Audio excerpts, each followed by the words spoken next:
Good morning, everyone. First of all, a very big congratulations to you all for obtaining such a good result in board examination of 10th standard. And secondly, I would like to welcome you all in the world of commerce. And today we are going to start with the very first chapter of business studies, which is nature and purpose of business. So students, business is a very common word which you might have heard for the several times. कई बार आप लोगों ने सुना होगा business word, बड़ा common लगेगा आपको. But here in this subject, business studies, अपन इसको deeply पढ़ेंगे कि business को flourish करने के लिए what are the things and what are the criteria which are required to sustain a good business. So let's start. Every human beings keep himself occupied in some activity to satisfy human wants. Such activities are known as human activities. तो बच्चों, हर एक human being, कोई भी आदमी, कोई भी औरत, कोई भी ह्यूमन बीइंग अपने आप को ऑक्यूपाइड किस में रखता है? कुछ एक्टिविटी में ऑक्यूपाइड रखता है ना? किस लिए ऑक्यूपाइड रखता है? जिससे वो कुछ लाइवलीहुड अर्न कर सके और अपने वांट्स को सेटिस्फाई कर सके. Such activities are known as human activities. उन एक्टिविटीज़ को हम क्या बोलते हैं? ह्यूमन एक्टिविटीज़ कहते हैं. These activities are broadly classified as economic and non-economic activities. अब ये ह्यूमन एक्टिविटीज़ को क्लासीफाई किया गया है टू ब्रॉड ग्रुप्स में, टू मेजर ग्रुप्स में. They are economic activities and non-economic activities. Now let us understand what is the meaning of economic activity and what is the meaning of non-economic activity. वो activities जो कि इसलिए conduct की जाती हैं जिससे कि कुछ पैसे आ सकें, वेल्थ जनरेट हो सके, मनी अर्न की जा सके, उस एक्टिविटी को हम क्या बोलेंगे? Those activities will be termed as economic activities. क्योंकि वो किससे रिलेट कर रही हैं, किससे जुड़ी हुई हैं वो एक्टिविटीज़? वो जुड़ी हुई हैं मनी से या तो वेल्थ से. वेल्थ मीन्स आप बोल सकते हैं power of money. Okay. Non economic activities are performed free of cost. लेकिन जो नॉन इकोनॉमिक एक्टिविटीज़ होती हैं वो कैसी एक्टिविटीज़ होती हैं, कैसे कार्य होते हैं ये? वो फ्री ऑफ कॉस्ट परफॉर्म किए जाते हैं विथ सर्विस मोटिव. मोटिव क्या होता है उनका? सर्विस प्रोवाइड करना. Now let me give you a short example. अगर कोई शॉपकीपर है, भले ही वो आपका फ्रेंड है, गुड्स प्रोवाइड करेगा, कुछ सामान प्रोवाइड करेगा? कभी नहीं करेगा. वो ऑब्वियसली आपसे जो कॉस्टिंग होगी उस गुड की वो लेगा आपसे. तो वो क्या कर रहा है? Actually he is indulge in the economic activity because he is sitting in that shop for what? Why he is sitting in that shop? He is sitting in that shop to earn some profit, to earn some money. उसका business है वो. तो वो आपको कुछ भी चीज़ें free में नहीं देगा, भले ही वो आपका रिलेटिव हो या तो आपका वो फ्रेंड हो. On other side if you see your mother, आपकी मम्मा को देखो, आप कुक कर रही हैं किचन में and she is making a very good dish for you and she had made a very fine dish for you on your own demand. आपकी खुद की डिमांड में मम्मा ने कुछ आपके लिए चाइनीज़ बना के आपको सर्व किया. तो will she charge any money for that? क्या वो आपसे कोई मनी चार्ज करेंगी उस सर्विस के लिए, उस चाइनीज़ को प्रिपेयर करने के लिए, कुक करने के लिए? Never. She will never charge any of the money from you. वो आपसे कोई पैसे चार्ज नहीं करेंगी. तो उन्होंने सर्विस मोटिव से आपके लिए एक लव एंड अफेक्शन के साथ में, बड़े प्यार से आपके लिए उन्होंने सर्विस प्रोवाइड की, बनाया, डिश खिलाया. That is selfless motive of a mother. तो उस प्यार को, उस अफेक्शन के ज़रिए जो उन्होंने जो काम किया, that is called as non economic activity. ऐसी एक्टिविटीज़ जिसमें अपन कोई भी प्रॉफिट कंसर्न नहीं करते, प्रॉफिट के लिए हम काम नहीं करते और अपने ग्लैडनेस के लिए, अपने खुशी के लिए, सेल्फ सेटिस्फैक्शन के लिए अपन वो वर्क करते हैं, उन्हें हम क्या कहते हैं? They are termed as non economic activities. Examples आप और भी ले सकते हैं. अगर कोई डॉक्टर का एग्जाम्पल हम सिंपली लेते हैं.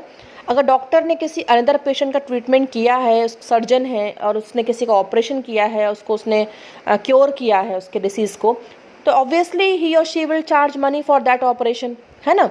लेकिन अगर उसी डॉक्टर ने अपनी वाइफ का ऑपरेशन किया, अपनी वाइफ को क्योर किया, उसके डिसीज़ को उसने क्योर किया, तो क्या वो उससे कुछ पैसे चार्ज करेगा? नेवर.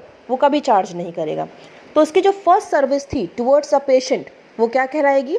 Economic activity. और जो उसकी सेकेंड नेक्स्ट सर्विस थी टुवर्ड्स हिज वाइफ, वो क्या कहलाएगी? उसकी नॉन इकोनॉमिक एक्टिविटी. तो ये डिफ्रेंसिएशन होता है इकोनॉमिक एक्टिविटी में और नॉन इकोनॉमिक एक्टिविटी में.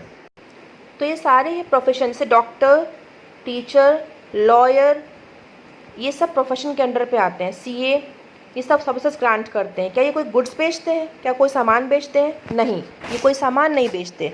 They are selling their services, they are charging fees for their services. ये फीस चार्ज कर रहे हैं अपने कंपनसेशन, मॉनेटरी कंपनसेशन को हम क्या बोलेंगे? इनकी फ़ीस। मतलब जो भी हमने इनके सर्विसेज परचेज़ की, अगर हम डॉक्टर के पास जाते हैं, अगर हमने उनसे कुछ उनकी सर्विसेज परचेज़ की, उन्होंने क्या कुछ हमें गुड दिया? कुछ उन्होंने क्या हमें कुछ भी मटेरियल प्रोवाइड किया? नहीं प्रोवाइड किया। उन्होंने क्या दिया हमें? प्रिस्क्रिप्शन में लिख के दे दिया मेडिसिन। डॉक्टर्स का काम क्या है? सिंपली प्रिस्क्राइब करना, मेडिसिन को प्रिस्क्राइब करना कि आपके अंदर ये एलिमेंट्स हैं, ये प्रॉब्लम्स हैं और ये इन मेडिसिन से दूर हो जाएंगी। तो ये सारी मेडिसिन के प्रिस्क्रिप्शन कौन दे सकता है? ओनली डॉक्टर ना। तो डॉक्टर ने अपनी वहाँ पे सर्विस सेल की और उसने मॉनेटरी कंपनसेशन क्या लिया आपसे? अपनी फीस चार्ज की for the service he has provided. Employment refers to an occupation in which a person works for another person for salary or wages. Employment जो थर्ड कैटेगरी है इकोनॉमिक एक्टिविटी की, वो क्या है? वो एक ऑक्यूपेशन है। It refers to an occupation, एक धंधा।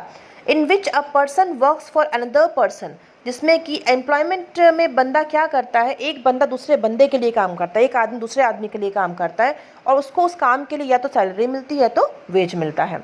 फॉर एग्जाम्पल, अगर जो देखो यहाँ पे दो टर्म्स हम और बताएंगे आपको, इसे एम्प्लॉयर एंड एम्प्लॉय। एम्प्लॉयर कौन होता है? जिस बंदे ने किसी ऑर्गेनाइजेशन के अंदर किसी को काम दिया हो। काम देने वाले को, मतलब मालिक को, हम एम्प्लॉयर बोल सकते हैं और ऑर्गेनाइजेशन के अंदर काम करने वाले को एम्प्लॉय बोला जाएगा। ठीक है, तो जो एम्प्लॉय है उसे हम और क्या बोलेंगे? एग्जीक्यूटिव, सबऑर्डिनेट, मतलब काफ़ी सारे वर्ड नेम्स हो जाएंगे उसके। तो एम्प्लॉयर एंड एम्प्लॉय, एम्प्लॉयमेंट में दो लोग होते हैं। एम्प्लॉयर मतलब काम देने वाला और एम्प्लॉय मतलब काम करने वाला। जो वेजेस देगा, जो सैलरी देगा वो एम्प्लॉयर, और जो वेजेस और सैलरी को रिसीव करेगा वो employ. Now our next topic is non economic activities. Non economic activities refers to a human activity undertaken sheerly out of love, affection, sympathy और patriotism। तो ऐसी कोई भी एक्टिविटी जो किससे जुड़ी हुई हो? अफेक्शन या लव से जुड़ी हुई हो, प्यार मोहब्बत से की गई चीज़ें, सिंपैथी के ज़रिए किया गया हेल्प, और पैट्रियोटिक फीलिंग से प्रमोट होकर किया हुआ वर्क, देश के लिए वो कार्य, वो सारी एक्टिविटीज़ क्या कहलाएंगी? They will be termed as non economic activities. क्यों? Because these activities are not concern with gaining profit. जैसे कि फॉर एग्जांपल, अगर कोई सपोज दैट कि आपके अंदर पैट्रियोटिक फीलिंग बहुत ज़्यादा है और अगर आपके देश में कोई टेररिस्ट घुस रहा है और आपने उसको देख लिया कि उसके पास बहुत सारी गन्स हैं और वो अपने देश को नुकसान पहुंचा सकता है, तो अगर आप उससे जूझ जाते हैं, तो क्या आपको गवर्नमेंट ने हायर किया उसे जूझने के लिए? नहीं किया ना, लेकिन आप उससे जाके लड़ते हैं, फाइट करते हैं, तो आपकी पैट्रियोटिक फीलिंग थी जो अराइज हो जाती है और आपको वर्क करने के लिए प्रमोट करती कि नहीं, I have to fight with that terrorist because वो हमारी कंट्री को नुकसान पहुंचा सकता है। तो ये आपने सेल्फलेसली किया, बिना किसी प्रॉफिट मोटिव के किया, तो that will be termed as non economic activity. Mummy लोग आपकी भजन परफॉर्म करती हैं, आंटी लोग भजन परफॉर्म करती हैं, क्यों करती हैं? उनको भगवान क्या पेमेंट देते हैं? नहीं, वो पेमेंट तो रिसीव नहीं करती, बट वो अपने सेटिस्फैक्शन के लिए भजन करती हैं। उनको मज़ा आता है उसको करने में ना, they feel just glad, they feel happy to sing this types of bhajans ना। मम्मी आपको खाना बना के देती हैं, she take care of your self, तो what she is receiving instead? Is she receiving any kind of salary और wage? क्यों करती हैं सारा काम? Because she is in love with you, वो आपको प्यार करती हैं, वो आपको आपके साथ अफेक्शनेशन दिखाती हैं। दैट्स वाई ये सारी एक्टिविटीज़ को हम किस में कंक्लूड करेंगे? This all activities will be concluded under non economic activities. These activities are conducted voluntarily with an aim of rendering services to others for free. ये सारी एक्टिविटीज़ कैसी रेंडर की जाती हैं? वॉलंटरी बेसिस पे, ऐच्छिक बेसिस पे। अगर आपका मन है तो भजन गाइए, नहीं मन है तो भजन ना गाइए। मम्मी का मन है खाना बनाए, ना मन है तो ना बनाए। देश की सेवा करने के भाव आपके अंदर है तो देश की सेवा करिए, नहीं तो मत करिए। तो ये सारी एक्टिविटीज़ में कोई प्रेशर नहीं होता और आप free of cost activity perform करते हैं। तो ये सारी एक्टिविटीज़ क्या है? These are termed as non-economic activities. It includes all those activities which are performed for the satisfaction of human sentiments that can be social, religious, cultural, personal, recreational, charity और patriotic. Non-economic activities वो सारी activities को include करेगी जो human being perform करता है अपने sentiments को satisfy करने के लिए। वो सेंटिमेंट सोशल हो सकती है, रिलीजियस हो सकती है, कल्चरल हो सकती है, पर्सनल हो सकती है, रिक्रिएशनल हो सकती है, चैरिटी भी हम करते हैं कभी कभी, और पैट्रियोटिक फीलिंग्स भी अगर हमारे अंदर जनरेट हो जाती हैं तो उसके लिए भी हम परफॉर्मेंस करते हैं।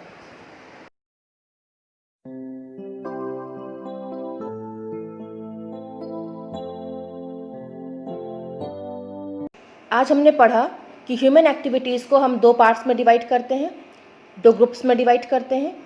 First one is economic activity and second one is non economic activities. फिर इकोनॉमिक एक्टिविटीज़ को हम डिवाइड करते हैं 3 ग्रुप्स में, 3 पार्ट्स में। First is business, second is profession and third category is employment.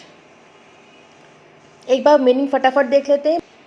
Economic activity refers to a human activity related to production and consumption of goods and services for economic gain। तो ऐसी कोई भी activity economic कहलाएगी जिससे money जुड़ा हुआ हो, economic gain के लिए एक्टिविटी की गई हो, प्रॉफिट अर्निंग के लिए एक्टिविटी की गई हो, चाहे वो प्रोडक्शन हो, चाहे कंजम्पशन हो, चाहे डिस्ट्रीब्यूशन हो, चाहे कोई भी एक्टिविटी हो। जबकि नॉन इकोनॉमिक एक्टिविटी कौन सी एक्टिविटी होगी? वो एक्टिविटी जो हम ग्लैडली परफॉर्म करेंगे, खुशी से परफॉर्म करेंगे, बिना किसी प्रॉफिट मोटिव के। हमारा एम वहाँ पैसे अर्न करना नहीं होता, पैसे कमाना नहीं होता, सेटिस्फैक्शन गेन करना होता है, हैप्पीनेस गेन करना होता है। Now look at the chart given here. Economic activity को हमने स्प्लिट किया है 3 कैटेगरी में, business, profession and employment. What is business? Business is a state of being busy. ऐसा कोई भी काम जिसमें हम बिजी रहते हैं और प्रॉफिट अर्निंग के लिए वर्क करते हैं हम, that will be called as business. Examples are given over here: fishing, manufacturing goods, mining, producing or selling of electronic goods, banking, etc. All these categories of work are concluded under business. Second is profession. Profession में medical, doctors, legal, lawyers, legal advisors, lawyers, advocates, accountants, CAs, जितने भी ये professionalist हैं, ये सब profession का part है, profession में है ये।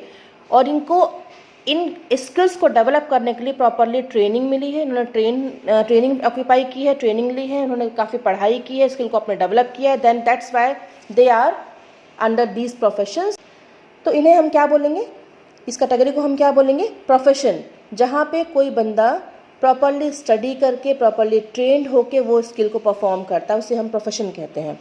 तो इसके एग्जाम्पल्स हो जाएंगे doctor, teachers, lawyer, accountants, accountancy के जो डिपार्टमेंट के CAs वगैरह, CS, all these people are belonging to a profession and they charge fees for their work.